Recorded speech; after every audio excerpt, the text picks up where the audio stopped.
सुरेश कुमार गोयल साहब, वहाँ तो इसके लिए बहुत परफेक्टली लेड डाउन तरीके होंगे, नियम होंगे, क्या क्या जायज़ है, क्या किया जाएगा तो नाजायज़ है। क्या इसको लेकर इसमें कुछ ग्रे ऐसा एरिया है क्या जिसको लेकर कोर्ट के पास जाना पड़े और वो अपने डिस्क्रिप्शन पर ये तय करे कि क्या सही है क्या गलत है? देखिए, इससे पहले मेरे ख्याल में पुष्पा जी ने कहा था कि जो याद नहीं मेरे को कि सुप्रीम कोर्ट में जो ट्रंप साहब अपने नॉमिनी को लाना चाहते थे, उनका एक मकसद ये भी हो सकता है कि वो सुप्रीम कोर्ट में अपनी एक मेजॉरिटी बनाना चाहते हो जो उनके हक में डिसीजन दे।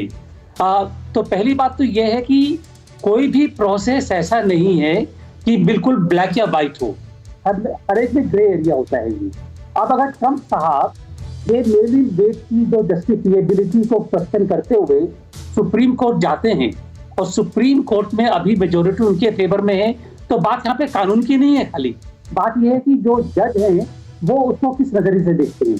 तो अगर मेजॉरिटी सुप्रीम कोर्ट की उनके फेवर में डिसीजन देती है तो उनके लिए ये एक बड़ा अचीवमेंट होगा।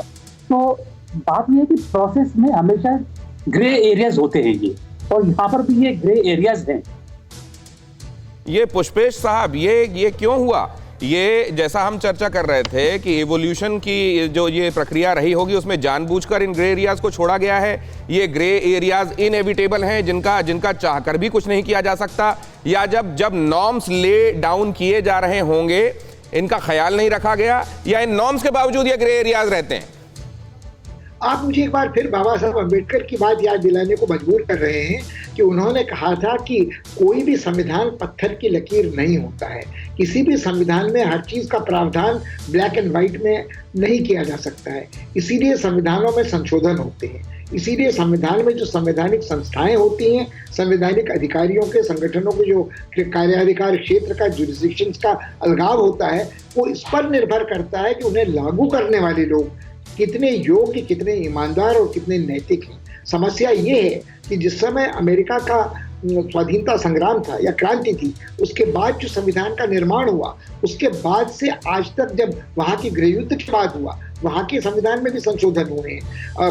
ब्रिटेन का संविधान अलिखित है, अमेरिका का संविधान लिखित है। हमारे यहाँ दोनों के कुछ तत्व शामिल हैं, मगर कुल मिलाकर बात बाबा साहब की अपनी जगह पर अमेरिका के संविधान पर भी लागू होती है, ब्रिटेन पर भी लागू होती है, जो अपने को जनतंत्र के माता पिता मानते हैं। कि वहाँ बोरिस जॉनसन जो कर रहे हैं और वहाँ जो ट्रंप आज करते नजर आ रहे हैं, तो यदि हम ये मानकर चले कि न्यायपालिका हमेशा उस विक्रम के सिंहासन की तरह है जिसके ऊपर पत्थर के टीले पर बैठकर गडरिये का लड़का भी निरीक्षर विवेक करता है, प्रेमचंद की पंच परमेश्वर कहानी की याद कर लें, तो ये बात कहने में बड़ी अच्छी लगती है।